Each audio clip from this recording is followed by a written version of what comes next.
দেখি কি সুন্দর রূপ, দেখি তাকে আমি জাগাতে পারি কিনা।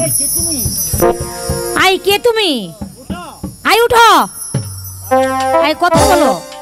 আই কে তুমি? না, এভাবে হবে না, তাকে অন্যভাবে ডাকাতে হবে। কে গো তুমি শুয়ে আছো, ফুল